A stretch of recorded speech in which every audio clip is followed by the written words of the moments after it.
ज्ञान सरोवर में आप सभी का फिर से एक बार स्वागत है। और आज के ज्ञान सरोवर में मैं लेके आई हूँ बहुत ही छोटी सी कहानी, लेकिन बहुत ही प्रेरणात्मक कहानी। तो पहले कहानी सुनाती हूँ और कहानी के अंत में तो आप खुद ही जान जाएंगे कि इसमें कौन सी प्रेरणात्मक बात है। तो चलिए फिर मैं कहानी सुनाना शुरू करती हूँ। एक बार की बात है, मुस्लिम बादशाह महमूद शिकार करके अपने नौकर के साथ लौट रहा था। वह राह भटक गया। भूख लगी तो एक वृक्ष के नीचे खड़ा हो गया। जो वृक्ष फलों से लदा हुआ था। वृक्ष अपरिचित था, सो फल भी अनजान थे। महमूद ने उसे तोड़ा और चाकू निकालकर एक टुकड़ा काटकर नौकर को दे दिया। यह उसका स्वभाव था। वह नौकरों सेवकों को वही सम्मान देता था जो अपने परिजनों को देता था। नौकरों का शोषण करके, उनका पेट काट करके वह अपना कोष नहीं बढ़ाता था। उन्हें अभाव में रखकर बाहर दान पुण्य परोपकार करना वह छलावा समझता था, पाप समझता था। उसे धर्म के मर्म की बखूबी समझ थी। नौकर ने फल खाया, बड़े अहोभाव से कहा, थोड़ा और देंगे?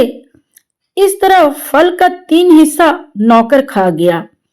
वह और मांगने लगा। इस दौरान वे चलते चलते आगे निकल गए, सो और फल तोड़ना असंभव था। महमूद ने कहा, अब एक टुकड़ा बचा है, इसे मुझे खाने दे। पर नौकर नहीं माना और वह फल छीनकर खाने की कोशिश करने लगा। बादशाह ने फल को जल्दी से मुंह में डाल लिया।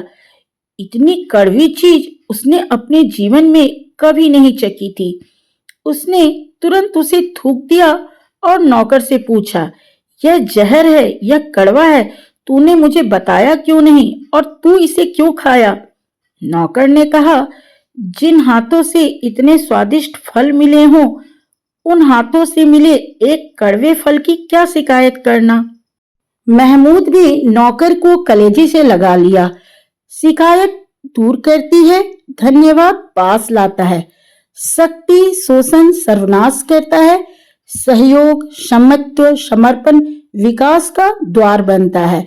और यही इस छोटी सी कहानी से हमें शिक्षा मिलती है। हमारी पात्रता क्या है, योग्यता क्या है, सामर्थ्यता क्या है, कुछ भी नहीं। कितना कुछ मिला है हमें जो बहुतों के लिए सपना है। यह उसकी अनुकंपा है, यह उसका प्रसाद है।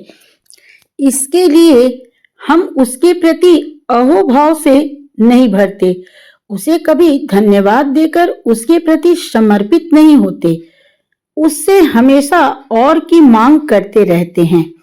उससे मनमानी चीजें ना मिलने पर शिकायत करते रहते हैं। नहीं, धन्यवाद दें, शिकायत ना करें। शिकायत करेंगे तो उसकी जो लहरें दिल में उठती हैं, वे भी धीरे धीरे खो जाएंगी। इस छोटी सी कहानी में बहुत ही अच्छी अच्छी शिक्षा छिपी हुई थी। और ये शिक्षा जो है, यही हमारे जीवन को सहज और सरल बनाती है, जीवन के प्रति जीने की राह खोलती है।